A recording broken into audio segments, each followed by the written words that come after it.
Baby plan करते थे, जैसे अभी फॉरेन में से बेबी प्लान बेबी कहते हैं, हमारे यहाँ तो पहले से ही था, ठीक है। अब वो लोग भी जो अभी रिसर्च कर रहे हैं हमारे ही वेदों का ज्ञान लेकर कर रहे हैं, ठीक है। तो क्या कहा गया कि प्री प्लानिंग करनी चाहिए। डॉक्टर्स यहाँ बैठे हुए तो मैं इसलिए बताऊंगी, अगर कोई आपके पास कपल आता है, न्यूली मैरिड कपल टकरा जाए तो उनको बताइए कि 3 महीने पहले से आप तैयारी करें, अपने गैमेट्स को पक्का करें, ऋषिचर्या को अपनाएं, थोड़ा एक छोटा लघु अनुष्ठान करें। और कहते हैं ना कि ब्रह्मांड भावों से बना हुआ है, जैसे विचार भेजते हैं दीवार की तरफ, जैसे बॉल बैठी वैसे ही वापस आए, विचार ऐसे ही फेंके जाते हैं ब्रह्मांड में और वापस आते हैं हमारी ही तरफ। जो लोग अच्छे विचार हमेशा बनाए रहते हैं, कहीं ना कहीं उनको अच्छी चीजों का मौका मिलता है, और जो लोग धोते रहते हैं वो देखिए बाद में ना डिप्रेशन में चले जाते हैं, ठीक है। इसलिए विचारों का सारा खेल है, सारा का सारा खेल विचारों का। इसलिए ब्रह्मांड में अच्छे विचारों को भेजें। मम्मी पापा ध्यान से सुनो वहाँ कि हिमालय की कोई दिव्य चेतना हमारे जन्म लेती है, आप उसको इनवाइट करें, क्योंकि इनवाइट करने से हमारे घर में अच्छी आत्माएं आती हैं। और नहीं, अगर बिना इनविटेशन के घर में कौन आता है? चोर डकैत आ जाते हैं, है ना।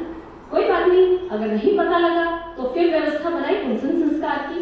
पुंसन संस्कार में जो गृहिणी है उसको जीवनचर्या, दिनचर्या, आदर्श जीवनचर्या का आचरण करने के लिए कहा जाता है। जैसे माँ कयाधु राक्षसी थी, पति राक्षस थे, देखिए जीन्स तो क्या आ रहे थे, लेकिन एपिजेनेटिक्स चेंज हो गए और एक्सप्रेशन जब चेंज हुए तो भक्त प्रहलाद आ गया, ठीक है। कोई बात नहीं, कोई भी आ गया घर में, उसको हमने संस्कारित कर दिया। इतना बड़ा महत्व है संस्कारों का, जो वातावरण से प्रभावित होता है।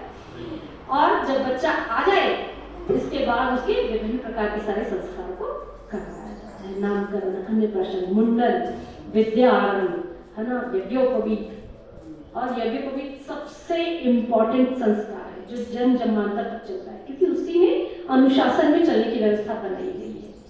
मैंने अभी पूजन में यज्ञोपवीत भी चढ़ा था। यज्ञोपवीत यानी भगवान भी डिसिप्लिन में रहते हैं, उसका मतलब है डिसिप्लिन में। जब भगवान की मूर्ति कंधे पर है आपके, आप कोई गलत काम नहीं करेंगे। लड्डू गोपाल आजकल वही स्वरूप है जो महिलाएं लेकर चलती है। भगवान अगर साथ में तो आप गाली नहीं देंगे किसी को, प्रिंसिपल सर पे बैठे हैं तो गाली थोड़ी ना दे देगा बच्चा। ठीक उसी तरह से लड्डू गोपाल चलने की व्यवस्था, जिसको लोग समझते नहीं है, वो सब खेल और छोटा खेल हो गया वो।